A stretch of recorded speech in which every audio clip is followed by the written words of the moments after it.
Salut mes crapules, j'espère que vous allez bien et que vous avez passé une très bonne nuit. Parce que pour ma part, j'ai dormi comme un petit bébé. Cette victoire du Paris Saint-Germain contre Aston Villa, et on va revenir ensemble sur Désiré Doué, sur son retour de vacances, cette passe d'ess et ce but qui le fera gagner le titre d'homme du match. Tout simplement, rien que ça, un retour de vacances écourté, il revient, une passe, un but impeccable. On va revenir sur Aklouche et sa première mi-temps sous ces mêmes couleurs, et on va revenir aussi sur Safonov qui mérite largement sa première place parce qu'il nous a fait un match banger aussi.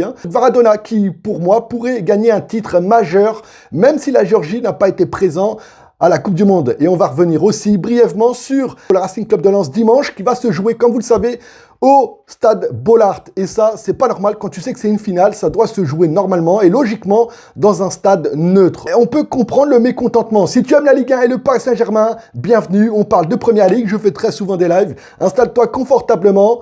Et on déborde maintenant dans tous les sujets. Le Paris Saint-Germain, mes crapulos, ils ont gagné un nouveau trophée. Je vous promets que lorsque je vais aller visiter le musée, je vais faire de belles vidéos. On va pouvoir se régaler. On va revenir donc sur ce match où les Parisiens, certains ont écourté leurs vacances pour faire en sorte d'être présents pour ce match capital. On réalise une fois de plus un back-to-back dans une super coupe qu'il ne fallait pas louper parce que les Villains, eux, ils s'y étaient préparés et vraiment très bien préparés. Quand tu vois les 6 matchs de préparation qu'ils ont fait, dont le dernier réalisé et perdu contre le Bayern Munich avec un score de 2-1, tu te dis...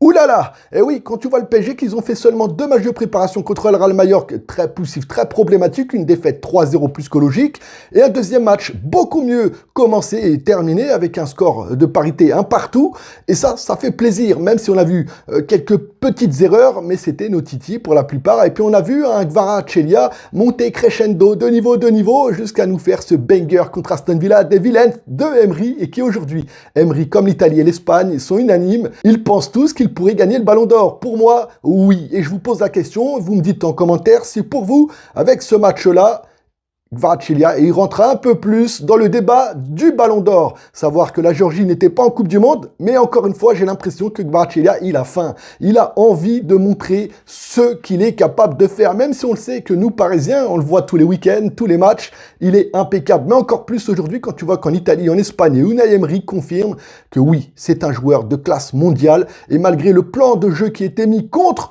Kvaratskhelia, ils n'ont rien pu faire. Ils n'ont absolument rien pu faire pour l'arrêter. Il faisait ce qu'il voulait dans les replis défensifs ou même quand il partait de son côté gauche pour repiquer dans l'axe et nous mettre ce banger comme il a l'habitude de le faire, comme il l'a fait d'ailleurs dans les saisons précédentes. Et c'est ça spécial. Au même titre que Désiré Doué, les amis, on a assisté à un très grand Paris Saint-Germain qui réalise une fois de plus un back-to-back en réalisant un très grand match.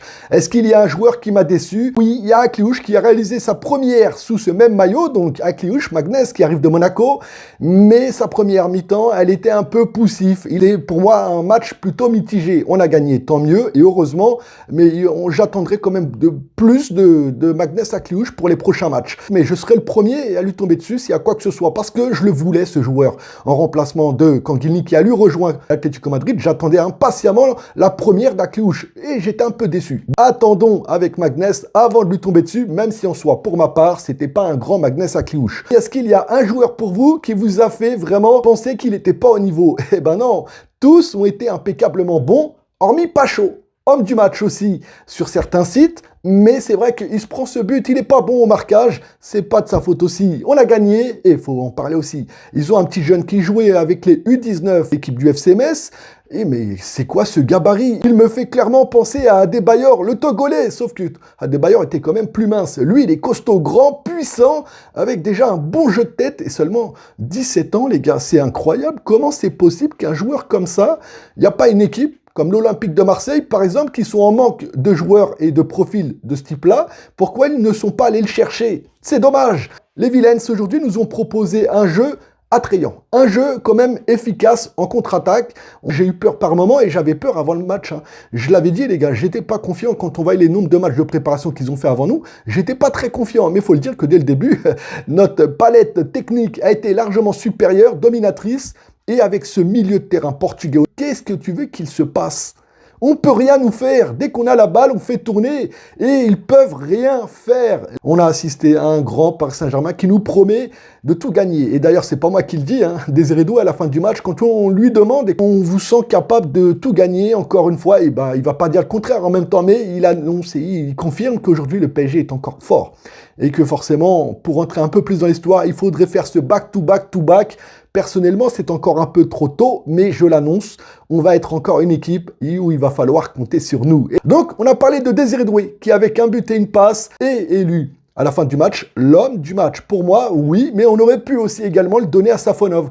Parce que les amis, quand il y a un partout, Safonov, à plusieurs fois, il nous a sauvés. Sur des frappes banger de McGinn ou Bundia, l'Argentin, et c'était costaud. Il a été impeccablement bon. Ça avait été Chevalier ou Donnarumma, on se serait sûrement pris un but. Les extensions qu'il nous a fait, les parades qu'il nous a fait, Safonov, il nous sauve. Il aurait clairement pu aussi gagner le titre d'homme du match. Enfin bon, à la finale, le PSG a rayonné et a réalisé un exploit en gagnant une fois de plus ce même trophée, parce que la saison dernière, on l'avait gagné contre les Spurs de Tottenham, encore un club anglais. Je crois que le Paris Saint-Germain va devenir l'équipe chat noir des clubs anglais. En soi, ça me va très bien. Regardez ce beau maillot que j'ai aujourd'hui, c'est pour cette belle vidéo. On va revenir aussi sur le Paris Saint-Germain, les amis, qui va jouer au stade Bollaert contre le Racing Club de Lens. Et là, les gars, c'est un problème. C'est un problème parce que c'est une finale. Une finale doit... Surtout une finale du Trophée des Champions doit se jouer sur un terrain neutre, au Stade de France ou dans un autre stade. Mais ça, c'est pas normal. C'est pas normal. Alors, quand on voit les dernières confrontations du Racing Club de Lens, en match de préparation, c'est plutôt correct, même très correct. Mais je pars du principe qu'aujourd'hui, le Racing Club de Lens a perdu beaucoup de joueurs de qualité qui faisaient leur force la saison dernière. Et n'en déplaise au Racing Club de Lens qui verront cette vidéo, mais Thomasson, aujourd'hui, il est parti en Ligue Europa jouer avec Rennes. Vous avez perdu Sage aussi qui a préféré rallier la Crystal Palace et l'Angleterre. Vous avez recruté une pépite Titraoui. Mais les gars, ceux qui disent que c'est une méga pépite, si ça avait été vraiment le cas, je pense qu'il aurait signé à Chelsea, Milan AC, Paris, Dortmund, dans une grosse écurie. Alors, ça doit être sûrement un bon joueur. Mais de là à dire que c'est une pépite sur pépite, non. Vous en avez une, oui, il s'appelle Mesloub. On va attendre de voir ce que ça donne pour cette nouvelle saison où il va être lancé enfin dans le grand bain. On va voir ce que ça donne. Je lui souhaite de réussir, bien entendu, pour la Ligue 1, mais pas contre Paris. Sinon, on ira l'acheter aussi. En tout cas, voilà les amis, c'est une finale qui pose question parce qu'elle se joue à Bollaert, parce que les Parisiens, on n'est pas contents, parce qu'il y aura forcément plus de supporters sans et hors que de Parisiens aussi. Et donc voilà, maintenant au niveau du résultat, de ce que je pense qui peut se passer, c'est qu'au niveau des confrontations précédentes, le PSG domine le Racing Club de Lens. On a vu certains joueurs qui auraient pu jouer, comme Lucas Digne par exemple, ou Fabien Ruiz qui aurait pu jouer aussi titulaire. Je pense que ces joueurs-là seront alignés contre le Racing Club de Lens. Donc on va voir la première titularisation, je pense, de Lucas Digne, Fabien Ruiz.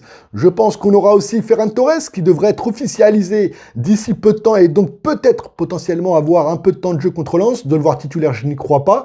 Mais en tout cas, voilà, on aura sûrement Ousmane Dembélé qui sera présent, Gvara aussi. Mais Luis Enrique fera tourner. Donc je m'attends à ce qu'une équipe comme le Racing Club de Lens nous pose des problèmes. Pas sur la longueur, pas sur 90 minutes, mais au moins sur une bonne période, une bonne mi-temps. On aura la possession, je pense, une grande partie du match, comme à notre habitude, puisque c'est l'une de notre force. Même si on peut jouer en contre-attaque en leur laissant la balle et en propulsant nos joueurs rapidos qui iront fusiller la défense. En tout cas, voilà, j'imagine une victoire parisienne contre le Racing Club de Lens, 3-1. 3, je pense qu'on prendra un but, il y aura un turnover de fait en défense, je pense que Zubarnil sera titulaire avec Beraldo en milieu de terrain en point de basse. Enfin bon, je n'ai pas encore la composition officielle, c'est ce que je pense. J'imagine bien une victoire encore parisienne pour démarrer encore une fois de plus cette nouvelle année de la meilleure des manières. Si tu aimes Paris, tu aimes la Ligue 1, tu aimes mon contenu, n'hésite pas à like, abonne-toi et moi je vous dis à très vite pour une prochaine vidéo. Bouf.